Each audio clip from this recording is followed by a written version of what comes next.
ఆ, ఆ, ఆ. చెప్పమ్మా, చెప్పు ఝాన్సీ, చెప్పమ్మా ఝాన్సీ, మ్యూట్ లో ఉన్నావు, చెప్పమ్మా. స్టార్ట్ చేసేయమంటారా? అది చేసేయమ్మా. Praise lord madam. Praise lord. Praise lord madam అందరికి. దేవుడు మళ్ళీ ఈ విధంగా మిమ్మల్ని అందరినీ కలుసుకునే అవకాశం ఒకసారి దేవునికి వందనాలు చెల్లించుకుంటూ ఈ కుటుంబ ప్రార్థనలో మాట్లాడే అవకాశం ఇచ్చినటువంటి దేవునికి మరొకసారి వందనాలు చెల్లించుకుంటూ ఇక్కడికి చేరిన ప్రతి ఒక్కరికి చేరగలిగే అవకాశం ఇచ్చి ఇక్కడ నడిపించినందుకు కూడా వందనాలు చెల్లించుకుంటూ ఈరోజు ఈ కుటుంబ ప్రార్థన కోసం అంటే మనందరికీ తెలిసిన వాక్యాలే, కానీ దేవుడు మన కుటుంబాలు ఎలా ఉండాలని కోరుకున్నాడు, ప్రస్తుతానికి మన కుటుంబాలు ఎట్లా ఉంటున్నాయి అనేది కంపేర్ చేసుకుంటూ ఒకవేళ ఇంకా దేవుడు ఆశించిన రీతిలో ఏమైనా లోటుపాట్లు ఉంటే వాక్యం చెప్తున్న నేను వింటున్న ప్రతి ఒక్కరు కూడా దాన్ని సరిచేసుకునే అవకాశం దేవుడు ఇవ్వాలని చిన్న వాక్యం తీసుకుని చెప్తున్నాను. ఈరోజు మూలవాక్యం ఆదికాండం 18వ అధ్యాయం 19వ వచనం. ఆదికాండం 18వ అధ్యాయం 19వ వచనం. ఎట్లనగా యెహోవా అబ్రహామును గూర్చి చెప్పినది అతనికి కలుగు చేయనట్లు తన తరువాత తన పిల్లలను తన ఇంటి వారును నీతి న్యాయములు జరిగించుచు యెహోవా మార్గమును గైకొనుటకు అతడు వారికి ఆజ్ఞాపించినట్లు నేను అతనిని ఎరిగి ఉన్నాను. Praise the lord. చిన్న ప్రార్థన చేసుకుందాం. సకల ఆశ్రములకు కారణభూతుడవు తండ్రి, దయగల మా ప్రభువా, మహోన్నతుడా, సర్వశక్తిమంతుడా, కరుణగా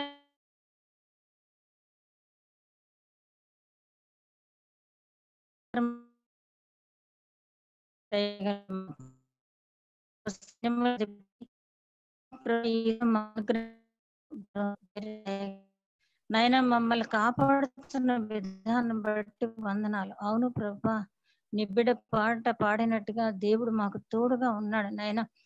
దేవుడు నీవు మాకు తోడుగా లేనట్లయితే నాయన మేమేది చేయలేము తండ్రి. జలములలో పడి వెళ్ళినప్పుడు నీవు ఉన్నావు తండ్రి, అగ్నిలో పడి నడుస్తున్నప్పుడు నీవు ఉన్నావు తండ్రి. పగలు మేఘస్తంభంగా, రాత్రి అగ్నిస్తంభంగా ఆనాటి ఐగుప్తీలు నడిపించినట్టుగానే నాయన నీవెన్నుకున్న బిడ్డలమైన మమ్మల్ని ఇంకా నీవు అట్లా నడిపిస్తూనే ఉన్నావు తండ్రి.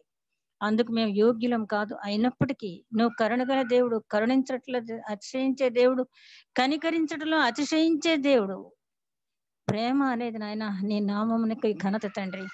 దయగలమా ప్రభ, ఇట్టి కృప అనుగ్రహిస్తున్న తరుణంలో తండ్రి మా కుటుంబాల గురించి మరొక్కసారి నాయన జ్ఞాపకం చేసుకున్న తరుణం మాకు అనుగ్రహించినంత వందనాలు చెల్లించుకుంటూ మాట్లాడుతున్న నాకు నా నోట నీ మాట ఉంచి నీ ఆత్మతో నడిపించి, అదేవిధంగా అక్కడ ఉన్న వారు అందరి హృదయంలో తెరవబడి వినగల చెవి, గ్రహించగల మనసు దయచేసి, ఆచరించగలిగే హృదయం దయచేసి అందరినీ నీ స్వాధీనంలో ఉంచుకుని నాయన మాట్లాడుతున్న వాక్యం 30దంతలుగా 60దంతలుగా 100ంతలుగా దీపింపబడి అనేక ఆత్మ రక్షణార్థాన్ని కృప చూపమని మా ప్రభువును నీ ప్రియ కుమారుడని యేసుక్రీస్తు ద్వారా వేడుకొంచున్నాం తండ్రి. ఆమేన్. ఈరోజు మనం అంటే మెయిన్ లైన్ చర్చెస్ లో ఇది అడ్వెంట్ కాలంలో సెకండ్ వీక్, అంటే యేసు ప్రభు ఆగమన కాలాన్ని, మొదటి ఆగమన కాలాన్ని, మొదటి రాకడను మనం జ్ఞాపకం చేసుకుంటే, ఎందుకంటే అవన్నీ కూడా గతించిపోయినాయి. ప్రవక్తల ప్రవచనాలు, లేఖన సారాంశంలో అన్ని కూడా గతించిపోయినాయి. అవన్నీ కూడా నెరవేర్పు జరిగినాయి. ఈ మొదటి రాకడ ఎందుకు జ్ఞాపకం చేసుకుంటున్నాము అంటే, మన పితరులు ఎంత పరిశుద్ధంగా యేసుక్రీస్తు కోసం ఎదురు చూచారు. యేసుక్రీస్తు లోకానికి రావటం జరిగింది. క్రిస్మస్ అంటే దేవుడు మన వైపు చూచే సమయం. మన వైపు చూస్తాడు కదా అని చెప్పి ఆయనే చూస్తాడు అన్నట్టు కాకుండా, నా వైపు చూడాలని ఎవరైతే ఆసక్తి కలిగి ఉన్నారో వారి వైపు ఆయన చూడటం జరిగింది. ఉదాహరణకి ఎలిజబెత్, మరియమ్మ గారు, జకర్యా, యోహాను, బాప్తిస్మా యోహాను, ఇంకా అనేక మంది గొల్లలు, జ్ఞానులు, చాలా మంది ఎవరైతే ఎదురు చూసారో, సుమయోను అన్న ఇట్లాంటి వారు అందరూ కూడా ఆ నిరీక్షణ తగిన ఫలితాన్ని పొందుకున్నారు. ఈ రోజు మనం జ్ఞాపకం చేసుకోవాల్సింది ఏంటంటే, మొదటి రాకడ అయిపోయింది కదా అని ఊరుకోకుండా, మొదటి రాకడలో ఏ విధంగా జనులు ఎదురు చూశారు, ఎదురు చూసిన వారికి ఫలితం ఎట్లా దక్కింది అని ఒక్కసారి మనం మెమరీలో తెచ్చుకొని రెండవ రాకడ సమయంలో యూదా గోత్రపు సింహంగా రానయ్యున్న యేసుక్రీస్తుని మనం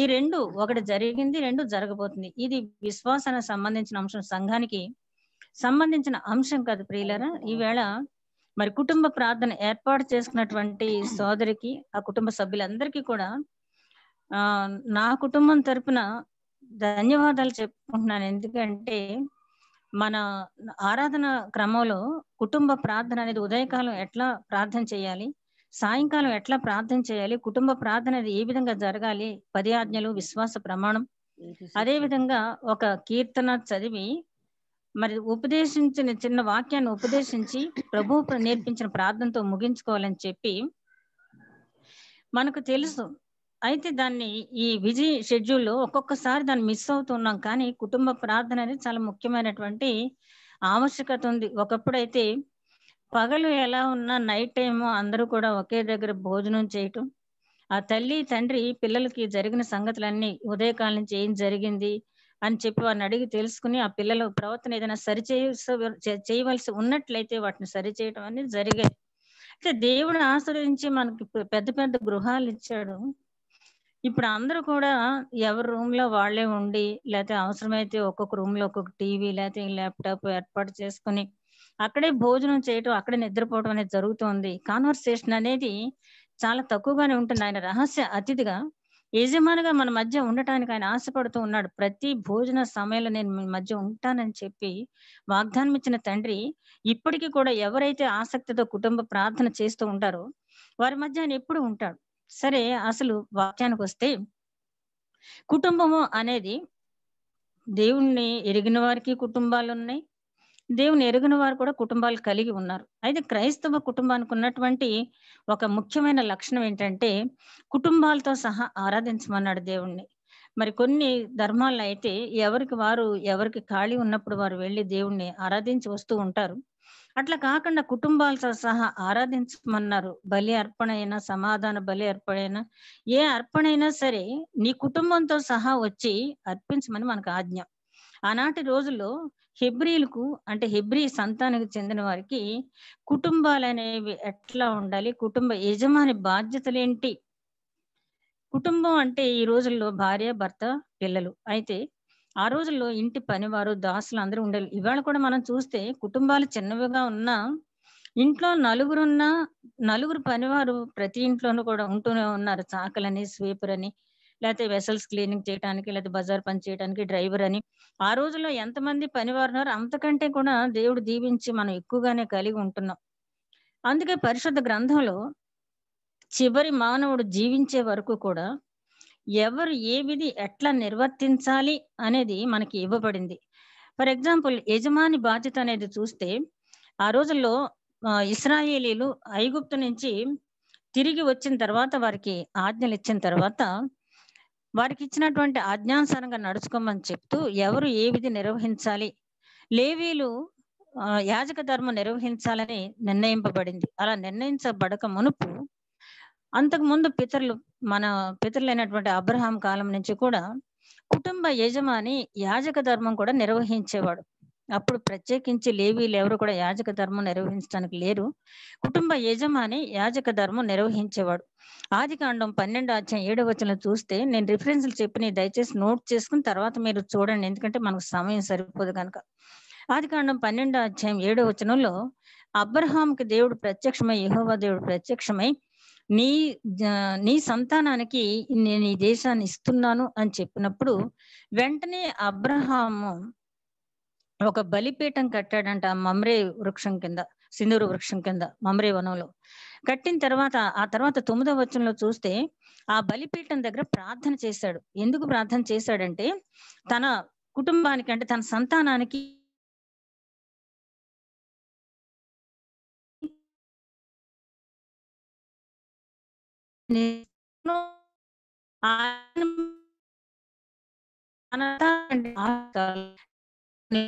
అంటే హృదయాన్ని సిద్ధపరచుకోవటం. మానవ హృదయమే ఒక బలిపీఠం. ఆ రోజుల్లో అంటే చేతి పనితో చేసిన బలిపీఠాలు కట్టారు. దాని మీద అర్పణలు అర్పించారు. అది వేరే సంగతి. కానీ మన కుటుంబ ప్రార్థనలు మనం జ్ఞాపకం చేసుకోవాల్సిన అంశం ఏంటంటే, ప్రతి గృహ యజమాని కూడా తన హృదయాన్ని ఒక బలిపీఠంగా చేసి, తన కుటుంబానికి రాబోయే ఆశీర్వాదాలు దేవుడు ఏదైతే వాగ్దానం చేశాడో, వాటి నిమిత్తం కృతజ్ఞత అర్పణ బలి అనేది సమర్పించాలి. అది అబ్రహాము ఆ విధంగా అక్కడ బలి అర్పణ చేయటం జరిగింది. ఆ తర్వాత 13వ అధ్యాయంలో చూస్తే, 13వ అధ్యాయంలో కూడా చూస్తే 6వ వచనంలో ఆయన అంటాడు, నీ సంతానాన్ని నేను విస్తరింప చేస్తానంటాడు. వెంటనే అక్కడ కూడా మళ్ళీ ఒక బలిపీఠం కట్టి ఆయన ప్రార్థన చేశాడు. అంటే ఒక మేలు పొందినప్పుడల్లా దేవుని సన్నిధిలో దేవుని స్తుతిస్తూ బలిపీఠం కట్టి, అంటే ప్రార్థన బలి మన హృదయాన్ని కోరుకుంటున్నాడు దేవుడు, అంతే తప్పించి గొర్రెలు పొట్టేళ్లు నాకు కావాలని చెప్పి అనేక సందర్భాల్లో ఆయన చెప్పడం జరిగింది. కాబట్టి ప్రియ సహోదరి సహోదరుల, ఆనాటి కుటుంబ యజమాని యాజక ధర్మం కూడా నిర్వహించాడు. అదేవిధంగా మరి ఆది కాండంలోని 31వ అధ్యాయం 54వ వచనంలో చూస్తే, అక్కడ మీ అందరికీ కూడా వాక్యం తెలిసిన వారే కాబట్టి నేను ఎక్కువ లోతుగా వెళ్లకుండా చెప్తూ ఉన్నాను. ఆది కాండం 31వ అధ్యాయం 54వ వచనంలో అక్కడ లాబాను కుమార్తెలైనటువంటి లేవి రాహేల్ని తీసుకుని యాకోబు తన స్వస్థలానికి బయలుదేరి వచ్చేస్తూ ఉన్నప్పుడు, తన మామగారితో చెప్పకుండా వచ్చినందుకు అతను ఆగ్రహపడి వీరిని వెంబడించి వచ్చినప్పుడు, తన మామగారితో సమాధాన పడటానికి ఒక విందు ఏర్పాటు చేశాడు. విందు ఏర్పాటు చేసిన తర్వాత ఇరు వర్గాలు భోజనం చేసిన తర్వాత సమాధాన స్థితిలో వారు ఎవరి ఇళ్లకు వారు వెళ్ళిపోయారు. ఆ సందర్భంగా అక్కడ యాకోబు ఒక ప్రార్థన బలిపీఠం కట్టి బలి అర్పణ చేశాడు. అంటే 3 సందర్భాల్లో చూసాం ఇక్కడ. ఒకటి, దేవుడు వాగ్దానం పొంది తన సంతానానికి ఒక స్థిరమైన ప్రదేశాన్ని ఇస్తాను, ఒక స్వాస్థ్యం ఇస్తాను అని చెప్పినప్పుడు అబ్రహాము బలిపీఠం కట్టాడు. అదే విధంగా నీ సంతానాన్ని విస్తరింప చేస్తాను అన్నప్పుడు ఒక బలిపీఠం కట్టాడు.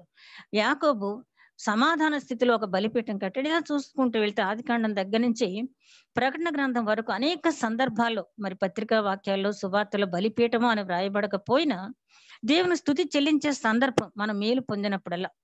ఇక్కడ ఆధ్యాత్మికంగా కూడా చూస్తే ఒక కుటుంబ యజమాని యాజక ధర్మం అప్పుడు వహించాడు, ఇప్పుడు కాదు కదా అని మనం అనుకోకలేదు. ఎందుకంటే పేతురు గారు రాసిన మొదటి పత్రిక 2వ అధ్యాయం 9వ వచనంలో, రాజులైన యాజకులు మీరు పరిశుద్ధ జనాంగము, పరిశుద్ధ జనులు అని చెప్పి దేవుని చేత ఎన్నుకోబడిన వారని చెప్పి చెప్పడం జరిగింది. ప్రతి ఒక్కరు కూడా యాజక ధర్మం నిర్వహించవచ్చు అని. అంటే యాజక ధర్మం అంటే దేవునికి విజ్ఞాపన ప్రార్థనలు చేయటం.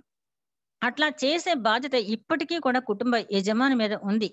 ఈ స్వాస్థ్యం విషయానికి వస్తే, మన బిడ్డల కోసం మంచి స్వాస్థ్యం ఏర్పాటు చేయాలని మనం అనుకుంటాం, మంచిదే. కానీ అంతకంటే ముఖ్యంగా ఆ పరమ తండ్రి నివాసంలో మనము మన బిడ్డలను కూడా నివాసం ఉండేటట్టుగా ఆ స్వాస్థ్యం గురించి కూడా మన బిడ్డలకు తర్ఫీదిస్తూ ముందు మనం ఆ మార్గంలో నడుచుకుంటూ వారి గురించి విజ్ఞాపన ప్రార్థనలు చేస్తూ నడిపించవలసిన బాధ్యత మన మీద ఉంది. ప్రియ సహోదరి సహోదరులారా, అదే విధంగా దేవుడు ఆ విస్తరణ కూడా జరిగినప్పుడు, అంటే విస్తరించడం అంటే ఎలా విస్తరిస్తారు? దేవుడిని మనం నమ్ముకున్నాం, రక్షణ పొందాం. అనేక మంది విస్తరించాలి అంటే మనం తెలుసుకున్న వాక్యాన్ని ప్రకటించాల్సిన బాధ్యత మన మీద ఉంది. అదే విధంగా మరి సమాధాన స్థితి ఎలా కోల్పోయాం అంటే, దేవుడు తన రూపంలో మనం చేసుకున్నప్పుడు, తన స్వభావాన్ని మనకి ఇచ్చినప్పుడు అపవాది తంత్రముల చేత పట్టబడిన వారమై దేవుని స్వరూపాన్ని పోగొట్టుకున్నాం, దేవుని స్వభావాన్ని కూడా పోగొట్టుకున్నాం.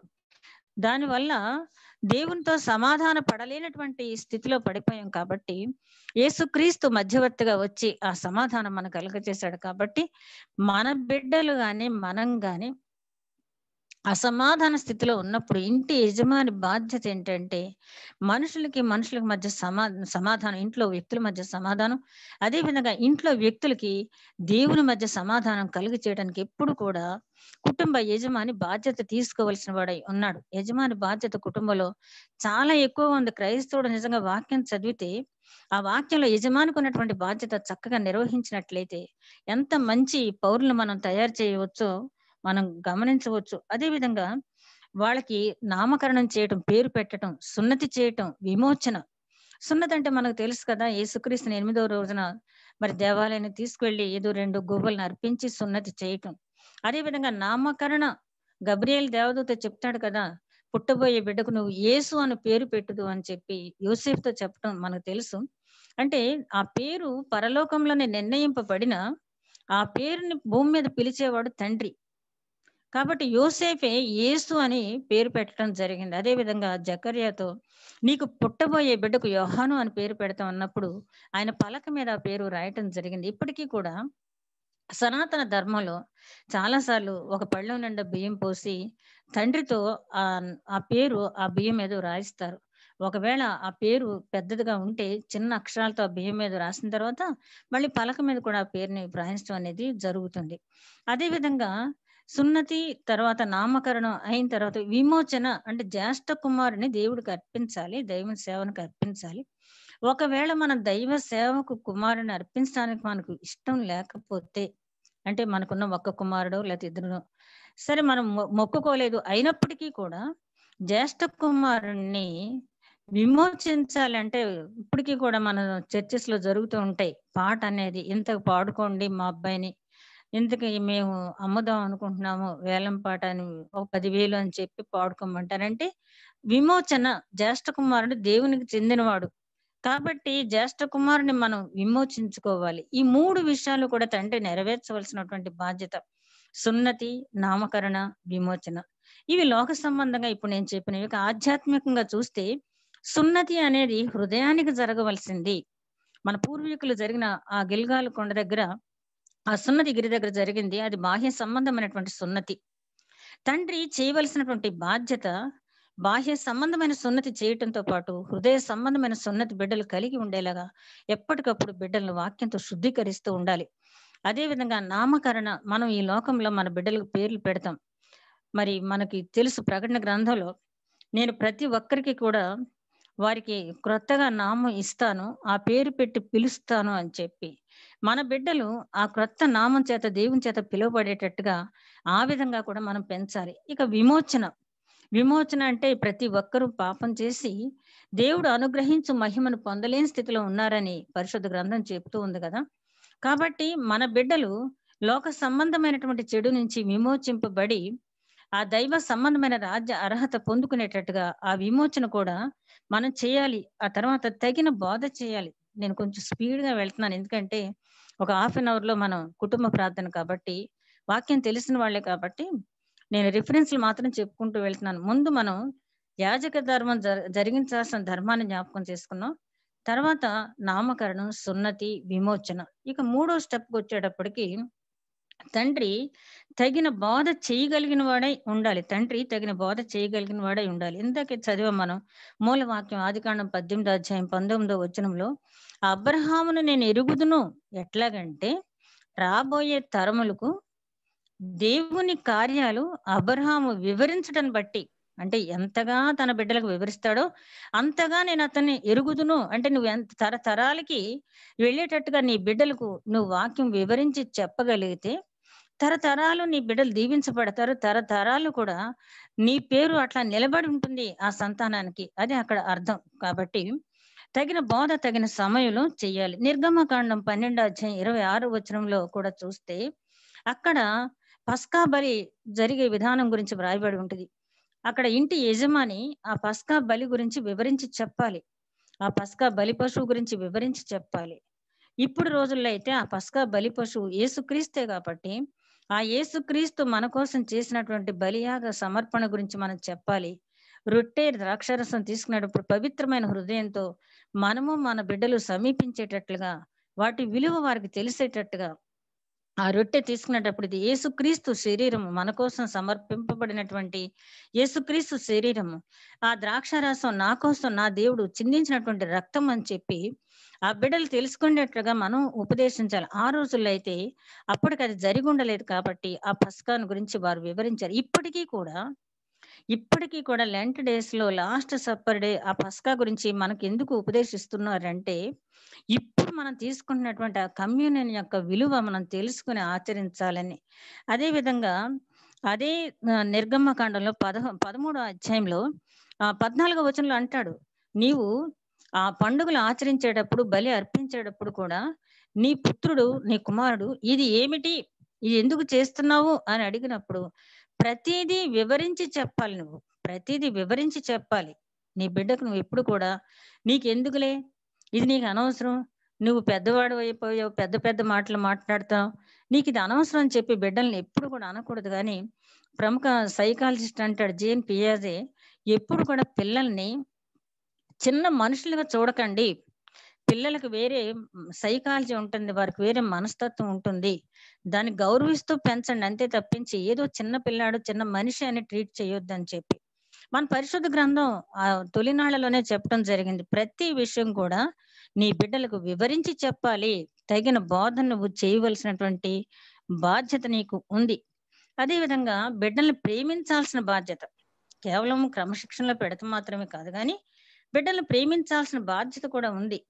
ఆ ప్రేమ మితిమీరకుండా ప్రేమించాలి. ఒకవేళ ఆ బిడ్డలు మనకి, మన పరిసర ప్రాంతాల వారికి, అదే విధంగా సంఘ విద్రోహ శక్తులుగా కానీ తయారైతే ఆ బిడ్డల గురించి 10 మందిలో తీసుకుని వచ్చి వారికి బుద్ధి చెప్పడానికి 10 మంది సహకారం కోరమని చెప్పి ద్వితీయోపదేశ కాండంలో ఉంది.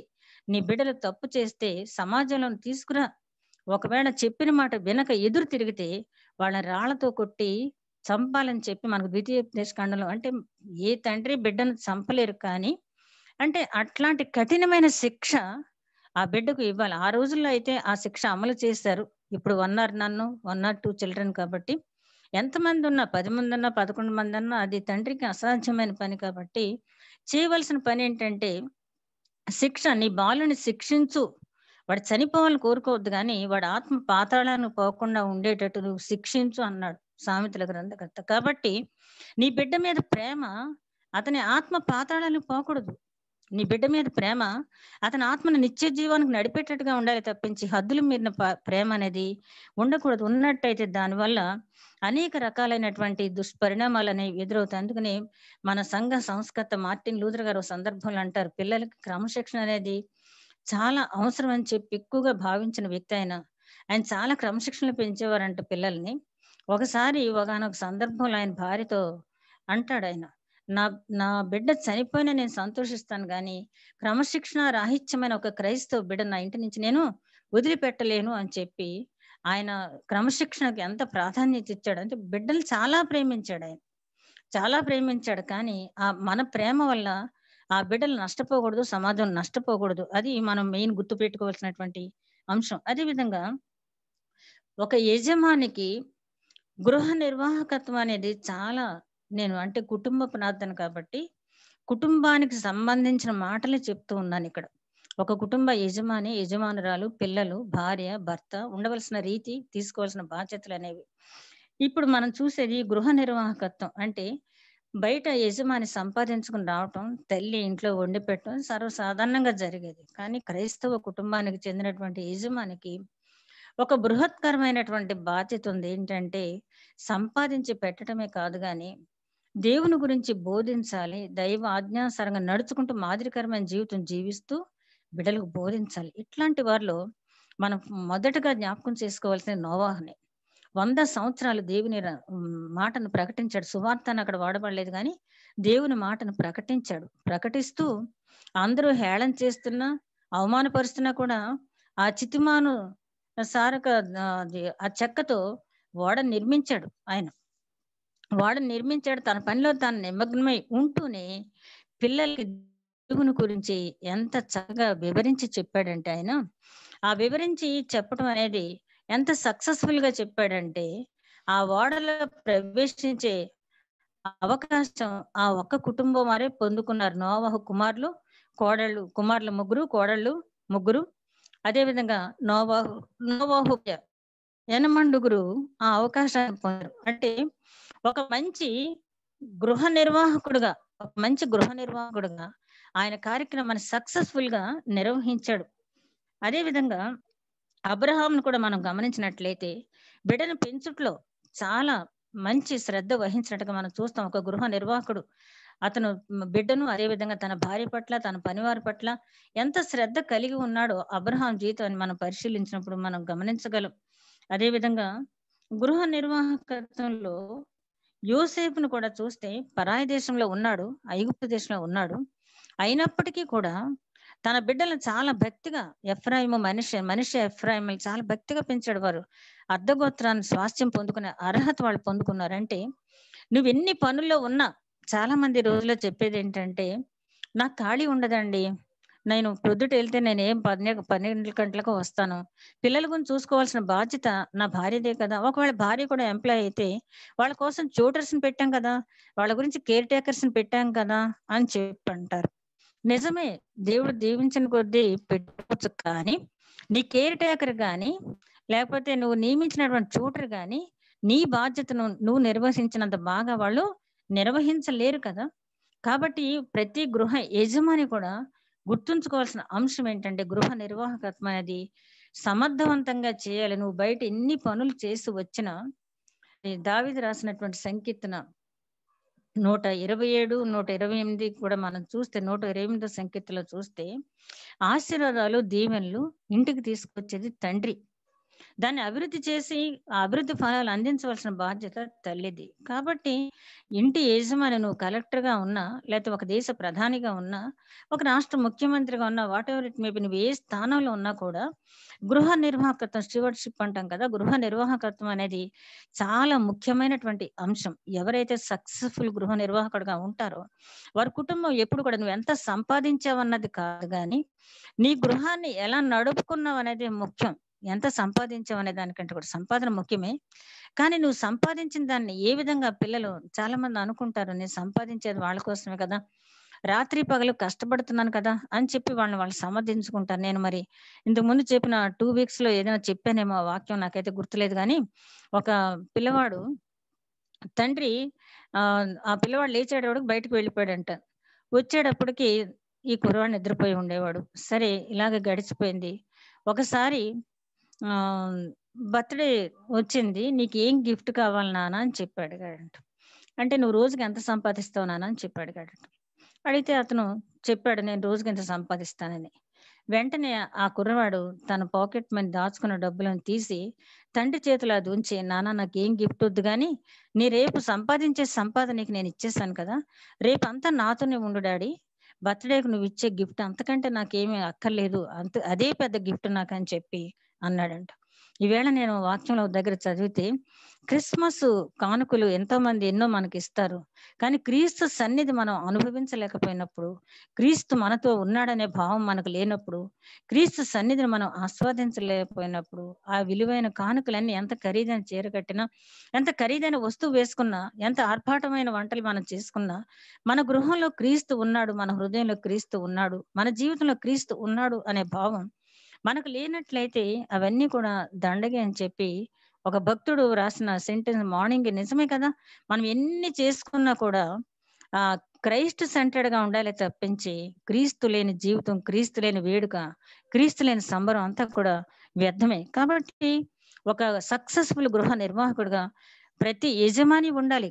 అంటే మాటలు చెప్పడం తేలికే కానీ ఆచరించడం చాలా కష్టం అని చెప్పి అనేవాళ్ళు కూడా ఉంటారు.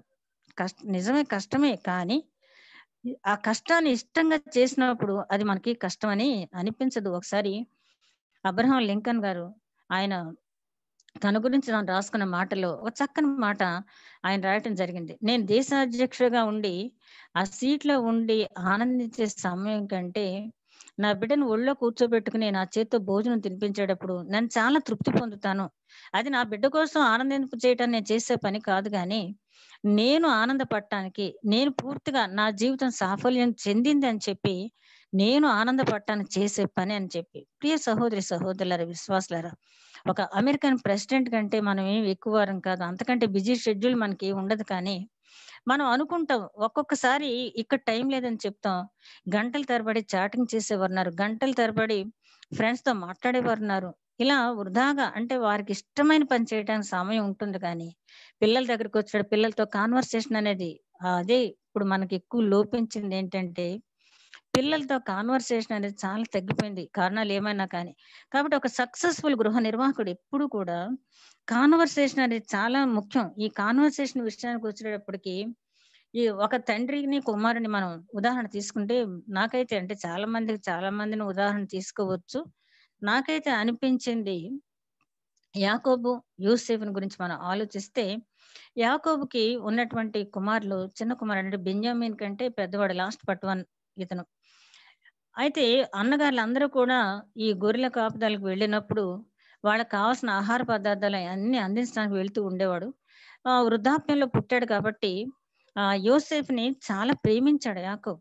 ప్రేమించి ఒక విచిత్రపు నిలువుటంగి కుట్టించాడు. మనం ఆ పక్షపాతం ఏంటి తండ్రిగా అనుకుంటాం, కానీ పక్షపాతం కాదు ప్రియులారా. అది వయసు పెరిగిన తర్వాత పుట్టే పిల్లల మీద, అంటే నడి వయసులో పుట్టే పిల్లల కంటే వయసు పెరిగిన తర్వాత పుట్టే పిల్లల మీద తల్లిదండ్రులకి కొంచెం ప్రేమ ఎక్కువ ఉంటుంది. ప్రేమ ద్వారా వాళ్ళు అదుపాజ్యంలో పెడతారు ఆ పిల్లల్ని. ఎందుకంటే అంతకుముందు పెద్ద పిల్లల్ని వారు శాసించగలిగే స్థితి బలంతో ఉంటారు. పిల్లలు ఈ చిన్న పిల్లల దగ్గరికి వచ్చేటప్పటికి ప్రేమతో మాత్రం వాళ్ళు కంట్రోల్ చేసే శారీరక బలహీనతకు వెళ్తారు కాబట్టి ప్రేమ ద్వారా ఆ పిల్లల్ని వారి దగ్గర, అదే చిన్న పిల్లలు కూడా తండ్రి దగ్గర చేరికగా ఉంటారు. సరే, యోసేపు గురించి మనం ఆలోచిస్తే ఇక్కడ యాకోబు కేవలము విచిత్రమైన నిలువుటంగి ఇవ్వడం మాత్రమే కాకుండా యోసేపు జీవితాన్ని ఐగుప్తుకు వెళ్ళిన తర్వాత మనం పరిశీలించినప్పుడు యోసేపు ఏ చర్చికి వెళ్ళలేదు, ఏ పరిశుద్ధ గ్రంథం చదవలేదు, లేకపోతే ఏ లేఖన సారాంశాలు అతనికి తెలియవు, ఏ ప్రవక్తల ప్రవచనాలు అతను ఎప్పుడు చదవలేదు. కానీ పాపమునకు దూరంగా పారిపోయాడు. దేవునికి విరోధంగా ఈ పని నేను ఎట్లా చేయగలను అంటాడు. పోతిఫర్ భార్య అతన్ని ప్రొవోక్ చేసినప్పుడు, అతన్ని ప్రేరేపించినప్పుడు అంటాడు, నేను దేవునికి విరోధంగా ఈ పని చేయను, నా యజమానికి విరోధంగా ఈ పని చేయను అని కాదు, కానీ నా దేవునికి విరోధంగా నేను ఈ పని చెయ్యను. అంటే దైవ వ్యతిరేకమైన కార్యం ఏంటో అతనికి బాగా తెలుసు. ఎట్లా తెలిసింది? ఆ యాకోబు యోసేపు కాన్వర్సేషనే, ఆ తండ్రి బిడ్డలు మాట్లాడుకున్నటువంటి ఆ చరిత్ర, ఆ బిడ్డకు ఆ తండ్రి ఉపదేశించిన ఉపదేశమే. ఎందుకంటే ఐగుప్తు వెళ్ళిన తర్వాత అతను ఉపదేశం పొందే అవకాశం లేదు. ఆ 17 సంవత్సరాల నవ యవనస్తుడిగా ఉన్న కాలంలోనే, ఆ తండ్రితో గడిపిన సమయంలోనే ఆ రైట్ ఏంటనేది, దేవుని దృష్టిలో ఏది మంచి ఏది చెడు అనేది అతను సంపూర్ణంగా నేర్చుకున్నాడు. దాన్ని అనుసరించాడు. రోమీలకు రాసిన పత్రిక 2వ అధ్యాయం 13వ వచనంలో అంటాడు పౌలు గారు, ధర్మశాస్త్రం వినువారు మాత్రమే నీతిమంతులు కారు, గాని విని ఎవరైతే అనుసరించి ప్రవర్తిస్తారో వారు మాత్రమే నీతిమంతులు అని చెప్పి, యోసేపు విని ప్రవర్తించే అంతగా ఇన్ఫ్లుయెన్స్ చూపించేటట్టుగా యాకోబు తన కుమారుడికి ఉపదేశించాడు. ప్రియ సహోదరి సహోదరులరా, మనం క్లాసులో పాఠాలు చెప్తాం, ఇతరుల దగ్గర మన ఆర్గ్యుమెంట్ నిలబడాలని చెప్పి చాలా గట్టిగా వాదిస్తాం, ఇతరులు మన వైపు తిప్పుకోవడం చాలా ప్రయత్నం చేస్తాం. ఆ ప్రయత్నంలో 10వ వంతు మన పిల్లల దగ్గర చేస్తే వాళ్ళ దృష్టి మన వైపుకు వచ్చేటట్టుగా ప్రయత్నిద్దాం. ఈ రోజుల్లో చెప్పడం కష్టమే, ఎందుకంటే టెక్నాలజీ పెరిగిపోయింది. మన పిల్లలు మనకి మనం ఏదైనా చెప్తుంటే అది కాదులే ఇదిలే అని చెప్పే స్థితిలోనే మనం ఉన్నాం. కానీ అది సరేలే, ఇది కూడా విను అని చెప్పగలిగేటువంటి ఓపిక ఎవరికైతే ఉంటుందో, ఆ ఉపదేశం ఎవరైతే ఇస్తారో ఆ గొప్ప తండ్రి అని చెప్పవచ్చు. మనం నెహ్రూ గారి జీవితాన్ని చూస్తే ఆయన చాలా కాలం ఆయన జైలు జీవితాన్ని గడిపాడు. మన ఎవరు అంటున్నారు జైలు జీవితం అంటే మరొకటేం కాదు, ఇప్పుడు ఆ కరోనా వైరస్ సోకిన వారిని ఐసోలేట్ చేసి ఉంచుతున్నారే, అంతకంటే భయంకరంగా ఉంటది జైలు జీవితం అనేది. సంపన్న కుటుంబంలో పుట్టి నెహ్రూ ఆ జైలు జీవితం అనుభవిస్తూ కూడా తన కుమార్తెకు లెటర్స్ ద్వారా తన మనసును ఆవిష్కరింపచేసి, letters to his daughter glimpses of whole history అని చెప్పి చాలా చక్కటి పుస్తకాలు ఆయన రాయటం జరిగింది. ఇందిరాగాంధీ గారికి ఆయన రాసిన బుక్స్ ఇవాళ ప్రపంచమంతా చదివి దాని ద్వారా భౌగోళికం, చరిత్ర, పాలిటిక్స్ అన్ని కూడా తెలుసుకుంటున్నారు. ప్రియ సహోదరి సహోదరులారా, నెహ్రూ కంటే గొప్పవాళ్ళం కాదు మనం. నెహ్రూ అనుభవించిన శ్రమ కంటే మనం ఏమి అనుభవించట్లేదు. కానీ ఎందుకు మనం కేటాయించలేకపోతున్నాం పిల్లలతో మాట్లాడటానికి? పరిశుద్ధ గ్రంథాలు ఉన్నవి నువ్వు ఎందుకు ఉపదేశించలేకపోతున్నావు? న్యాయాధిపతుల గ్రంథం 2వ అధ్యాయం 10వ వచనంలో ఉంటుంది. అక్కడ ఏంటంటే, దైవ భీతి లేని ప్రజలు, పాప భీతి తెలియని వారు, దేవుని కార్యములు తెలియని వారు దేశంలో ప్రబలటం వల్ల దేశం అశాంతి పాలైపోయిందని చెప్పి. ఎందుకు ఈ పాపం జరుగుతుంది? చాలా మంది అంటారు దినములు చెడ్డవి అంటారు. దినములు ఏమి చెడ్డవి కాదు, మన హృదయాలోచనలు చెడ్డవి. దినములు మామూలుగానే ఉన్నాయి, 24 గంటలు, రాత్రి పగలు, సూర్యుడు చంద్రుడు నక్షత్రాలు వాటి పని చేసుకుని వెళ్ళిపోతూనే ఉన్నాయి. ఎందుకు చెడిపోయినాయి అంటే మన హృదయాలోచనలు చెడిపోయినాయి కాబట్టి దినాలు చెడిపోయినాయి.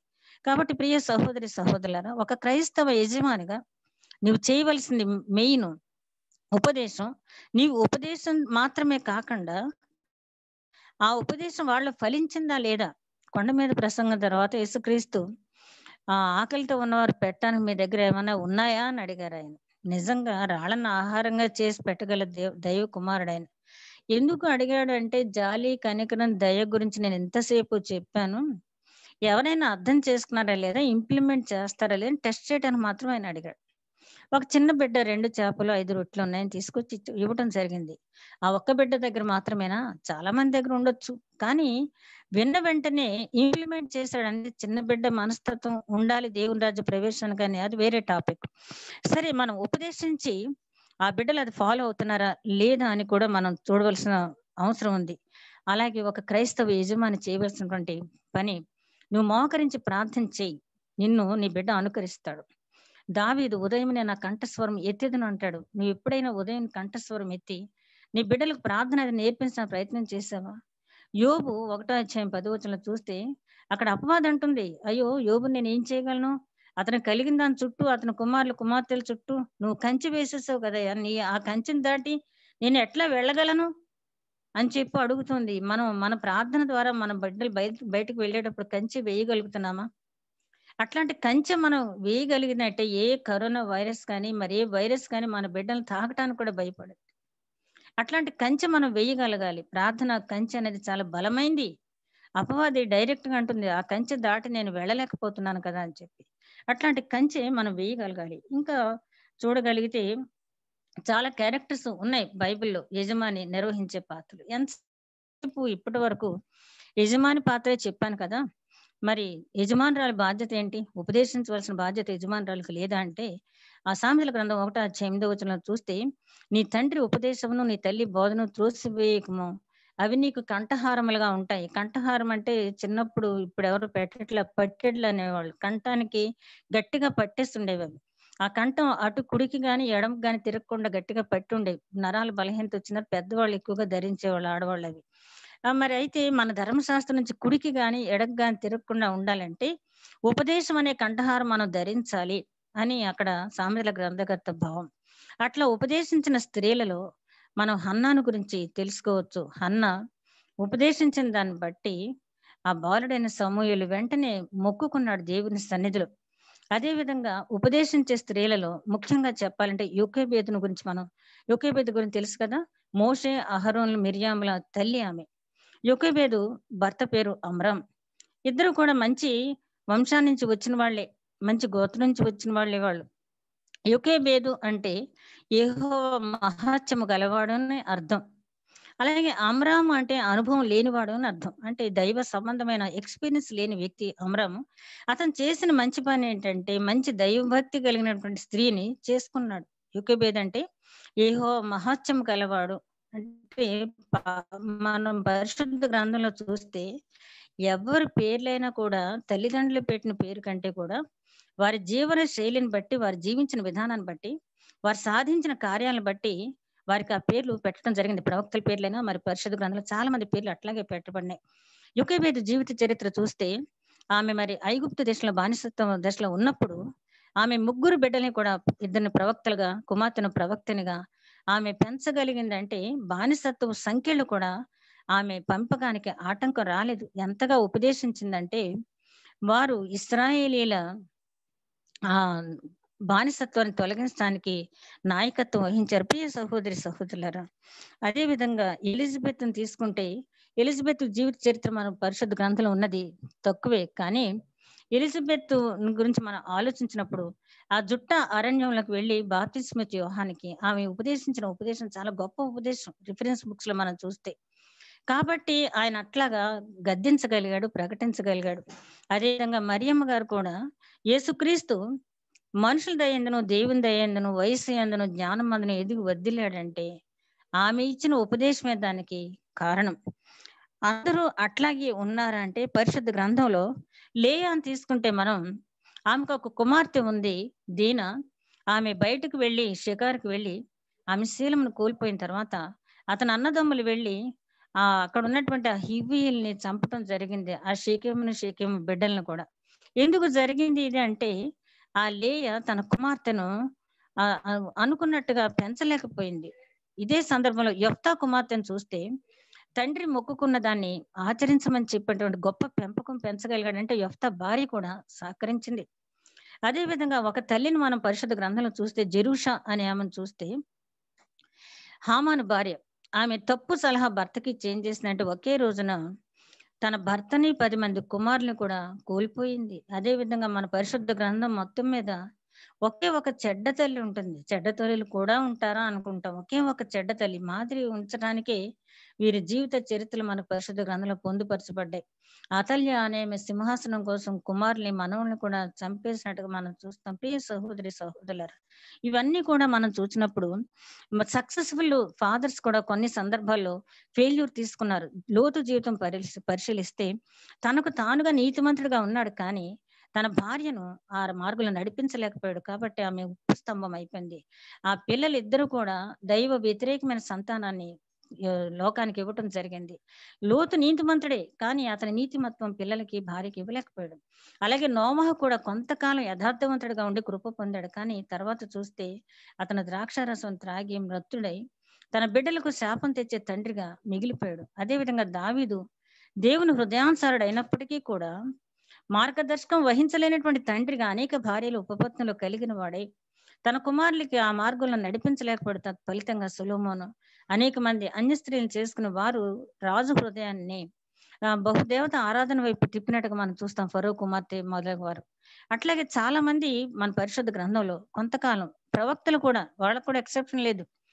ఏలీ సమూయేలు జీవితాలు చూస్తే వాళ్ళ 40 సంవత్సరాలు ఒక్కొక్కరు ఇశ్రాయేలుకి రాజులుగా, న్యాయాధిపతులుగా, దీర్ఘదర్శులుగా ఉన్నారు, కానీ వారి కుమారులు ఆ మార్గంలో వారు నడిపించుకోలేకపోయారు. ప్రియ సహోదరి సహోదరులారు, అందుకనే దావీదు మహారాజు అంటాడు చివరిగా సంకీర్తన 22వ సంకీర్తన 30-31 వచనాలు చూస్తే 22వ సంకీర్తన, ఒక సంతతి వారు ఆయనను సేవించెదరు, రాబో తరమునకు ప్రభువును గురించి వివరింతురు, వారు వచ్చి ఆయన దీన్ని చేసినని పుట్టబో ప్రజలకు తెలియజేతురు, ఆయన నీతిని వారికి ప్రచురపరుతురు. చూసారా, అంటే మన బాధ్యత ఏంటంటే ఒక క్రైస్తవ గృహ యజమానురాలుగా నీవు రక్షణ పొందటం కాదు, కానీ నీ బిడ్డల తరతరము కూడా. దావీదు మహారాజు అడుగుతాడు ఇక్కడ దేవుని సన్నిధిలో, యెహోవా సన్నిధిలో, నేను ఒక వరం అడిగాను, నిత్యము నీ సన్నిధిలో నా బిడ్డలు ఉండేటట్లుగా నాకు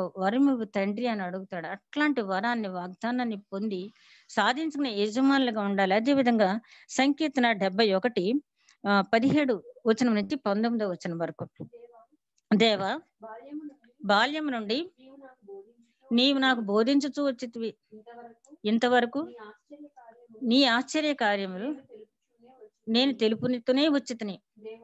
దేవా వచ్చు తరమునకు నీ బాహుబలమును గూర్చి పుట్టబో వారందరికీ నీ శౌర్యమును గూర్చి నేను తెలియజెప్పునట్లు తల నెరసి వృద్ధునై ఉండు వరకు నన్ను విడువకుము. మనం దేవా నీ నీతి మహా ఆకాశంతో ఉన్నతమైంది. మనం తెలుసుకోవాల్సింది, మనకు ఆశ్రమం అడుగుతాం దేవుణ్ణి, కానీ ఎందుకు నా మనవడు పెళ్లి చేయాలి, లేకపోతే మా అమ్మాయి పెళ్లి చేయాలి, నా మనవరాలకి ఏదో ఆస్తి సంపాదించాలి, ఇట్లాంటి కోరికలతో ఆయుష్ పెంచుకొని అడుగుతాం. కానీ దావీదు అడిగినట్టు అడుగుతున్నావా? నువ్వు ఎంతకాలం నన్ను ఉంచుతావో అంతకాలం నీ చరిత్ర నేను చెప్తాను, రాబోయే తరాలు నీతిమంతులైన తరంగా నేను తీర్చిదిద్దుతాను, నాకు ఆయుష్ నిమ్మని అడుగుతున్నాడు. అట్లా అడుగుతున్నావా? మనం ఒకసారి మనం ఏ విధంగా ఆయుష్ని అడుగుతున్నామో కూడా మనం చెక్ చేసుకోవాలి. ఆయుష్ నిమ్మని అడగటంలో తప్పులేదు, కానీ ఇచ్చిన ఆయుష్ ప్రతిరోజు శ్రేష్టమైనదని, విలువైందని ఒక కుటుంబ యజమానిగా, ఒక మంచి తాతగా, ఒక మంచి అమ్మమ్మగా, ఒక మంచి నాయనమ్మగా నువ్వు ఉండగలుగుతున్నావా? తిమోతితో పౌలు గారు అంటాడు కదా, నీలో ఉన్న విశ్వాసము నీ తల్లి అయిన యునేకేలోను నీ అవ్వ అయిన లోయలో నుంచి వచ్చింది అని చెప్పి, ఆ లోయి వంటి అవ్వగా మనం ఉండగలుగుతున్నామా? యునేకే వంటి తల్లిగా మనం ఉండగలుగుతున్నామా? కుటుంబ ప్రార్థన మనం ప్రతిరోజు చేసుకునేటప్పుడు ఒక్కసారి ఎవరికి చెప్పక్కర్లేదు, ఆ దినమంతా మన ప్రవర్తన ఒక్కసారి దేవుని సన్నిధిలో అవలోకనం చేసుకుంటే మన ప్రవర్తన ఏంటనేది మనకు తెలిసి మన పాత్ర దేవుడు ఎట్లా ఉండాలి అని చెప్పి మనకు ఆ పాత్ర ఇచ్చాడు, అట్లా ఉండగలుగుతున్నామా అనేది మనం పరిశీలించుకోవాలి.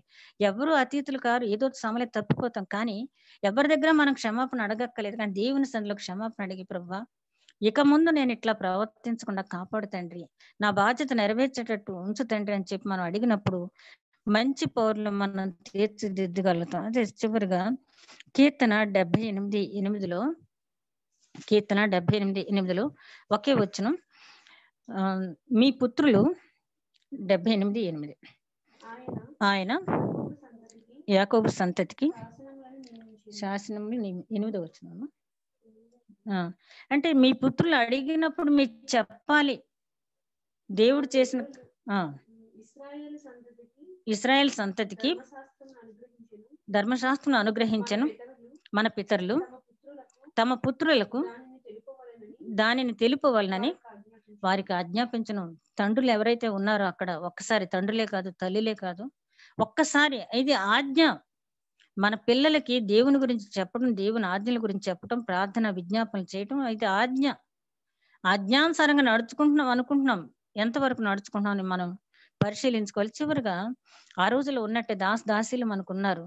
ఈ దాసుల్లో మనం చూస్తే అబ్రహాం దాసుల్ని, అదే విధంగా మరి అబీగయలు అనే స్త్రీ దగ్గర ఉన్నటువంటి దాసుల్ని, ఇతర దాసుల్ని మనం చూసినప్పుడు, అదే విధంగా నయమాను అనే సైన్యాధ్యక్షుడి దగ్గర ఉన్నటువంటి దాసుల్ని పరిశీలించినప్పుడు కరెక్ట్ టైంలో చక్కటి సలహాలు ఇచ్చి యజమానులకు ఉపకారం చేసిన దాసులు ఉన్నారు. అట్లాంటి దాసులను ఉంచు. అదే విధంగా ఇశ్రాయేల్ చిన్నదాన్ని మనం చూసినప్పుడు ఆ యజమానురాలకు చక్కటి సలహా ఇచ్చింది. నువ్వు దాసరికంలో ఉన్నావా, నువ్వు యజమానిగా ఉన్నావా, యజమానురాలుగా ఉన్నావా అని కాదు, కానీ నువ్వు ఏ స్థానంలో ఉన్నా కూడా అట్లాంటి విషయాన్ని నువ్వు మర్చిపోవద్దు. తర్వాత దావీదు మహారాజు ఒక సందర్భంలో అంటాడు, అనీతిమంతులను, పరిశుద్ధత లేని వారిని నా ఇంట్లో, నా గుడారంలో నివసింపనివ్వను, నా పని వారిని కూడా నేను పరిశుద్ధంగా పెట్టుకుంటాను. నిజమే, సర్వెంట్ చాలా ముఖ్యమైన పాత్ర పోషిస్తుంది కదా ఇంట్లో. నేను పనికి ఎవరైనా పెట్టుకున్నాడు, ముఖ్యంగా చూసేది వాళ్ళు విశ్వసనీయత, నమ్మకత్వం. నా ఇంట్లో పనిచేసే అమ్మాయి అక్కడ బంగారం వదిలేసిన మేము తీసుకొచ్చి వెంటనే ఇచ్చేస్తే, అట్లాంటి నమ్మకం ఉన్నప్పుడు మాత్రమే ఆ అమ్మాయి మీద మనం ఇల్లు వదిలిపెట్టగలం. సర్వెంట్ మెయిడ్ అంటే ఏదో తేలిక కాదు. దావీదు మహారాజు ఎంత దూరదృష్టి ఆ మాట చెప్పాడంటే, ఆ అనీతి మంతుల్ని, పరిశుద్ధత లేని వారిని నా ఇంట్లో గాని, నా గుడారాల్లో గాని నేను నివసింపచేయను. మనం ఉండే ప్రవర్తన బట్టి ఒంటెలు మోకరించి ప్రార్థన సందర్భాలు చూసాం.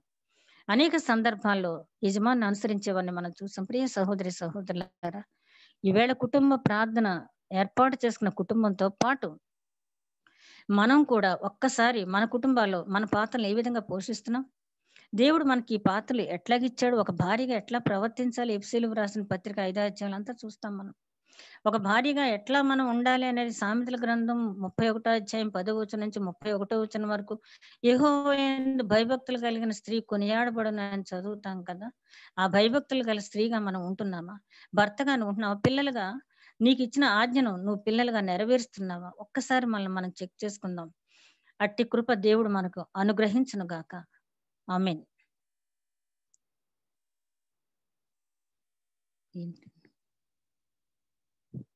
హలో, ఏంటి ప్రేయర్ అమ్మా? అమ్మా థ్యాంక్ యూ వెరీ మచ్ అమ్మా. ప్రైజ్ లాడమ్మా. ఈ ప్రార్థన అయిపోయినాక నేను జాన్సీ నీకు పరిచయం చేస్తాను, మా వాళ్ళని పరిచయం చేస్తానమ్మా ప్రేయర్ అయిపోయినాక. ఎండ్ ప్రేయర్ ఎవరు? ఎండ్ ప్రేయర్ అట్లా కాంతమ్మ సిస్టర్ ఎవరో ఎండ్ ప్రేయర్ నాకు గుర్తుకు రాకముందే. శుభకుమార్ కాంతమ్మ సిస్టర్. అమ్మా కాంతమ్మ సిస్టర్ ప్రేయర్ చేయండి అమ్మా. ఏడు శుభకుమార్ లేడు శుభకుమార్. చిన్నోడు నువ్వే ప్రేయర్. చిన్నోడు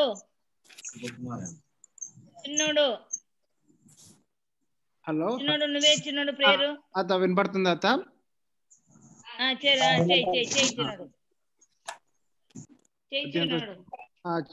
అత్త ప్రభా మాకు ఇచ్చిన సమయం బట్టి మీకు చేస్తున్నారు ప్రభా. మీరు మాకు ఇచ్చిన సమయం బట్టి మీకు వేలాది స్తోత్రం ప్రభా.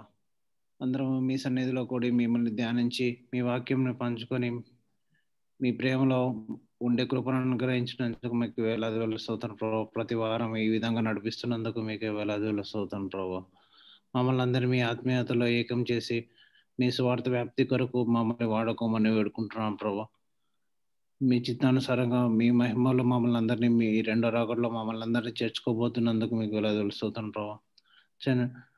చనిపోయిన ఉజ్జించిన నిత్య రాజ్యంలో చేర్చుకున్నందుకు మీకు వేలాది స్తోత్రం ప్రభా. కుటుంబానికి ఓదార్పును దయచేయమని వేడుకుంటున్నాం ప్రభా. ఆ ఓదార్పు మీరిస్తేనే అదే సాధ్యం ప్రభా. మనుషులు ఇచ్చే ఓదార్పు ఏ పాటిది ప్రభా? మీరే ఆ ఓదార్పుని చేసి వాళ్ళకు కావాల్సిన అక్కర్లు, మానసిక ధైర్యం అన్ని మీరే దయచేయమని వేడుకుంటున్నాం ప్రభా. కరోనా వల్ల ఇబ్బందులు పడే వాళ్ళని అందరూ మీరే దర్శించండి ప్రభావ. మీ చిత్తానుసారంగా నడిపించండి, మీ మహిమ చూపించండి, మీ కృపకు చూపించండి. వాళ్ళకి కావాల్సిన వనరులు అనేది దయచేయమని వేడుకుంటున్నాను ప్రభావ. మా ఈ జూమ్ మీటింగ్లో అందరము మీ సన్నిధిలో ఏకంగా ఉండి ప్రార్థిస్తున్నాగా ఎవరెవరికి అక్కర్లు ఉన్నాయో, ఆత్మీయ అక్కర్లు ఉన్నాయో, శారీరక అక్కర్లు ఉన్నాయో మీరే దర్శించి వాళ్ళకి మీరే తెలియజేసి నడిపించమని మా ప్రభువును రక్షకుడు నేను యేసుక్రీస్తు నామం బట్టి అతి వినయంగా బతిమాలి వేడుకుంటున్నాం తండ్రి. ఆమెన్. ఆమెన్. అందరికీ